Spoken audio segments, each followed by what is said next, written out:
dear blessing, dear parents, teachers, students, and all those who gathered here.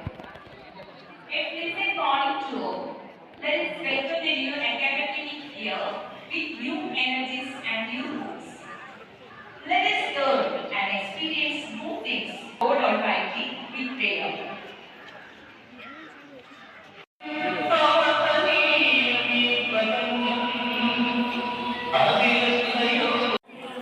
മക്കളുടെ പഠനത്തിലും മറ്റെല്ലാ കാര്യങ്ങളിലും അതീവ ശ്രദ്ധ വർദ്ധിച്ചുകൊണ്ട് അവരുടെ റോൾ മോഡലായി തീരുന്നതിനും തങ്ങളിൽ നിശ്ചിതമായ ഉത്തരവാദിത്തങ്ങൾ കൃത്യമായും ഭംഗിയായും നിർവഹിക്കാൻ വേണ്ട ആത്മാവിന്റെ വലുതായ്മ നൽകി അനുഗ്രഹിക്കണമെന്ന് അങ്ങയോട് ഞങ്ങൾ പ്രാർത്ഥിക്കുന്നു.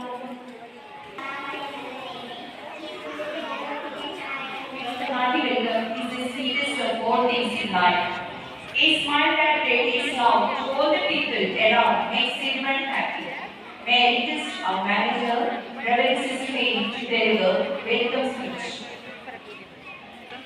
ഉദ്ഘാടനം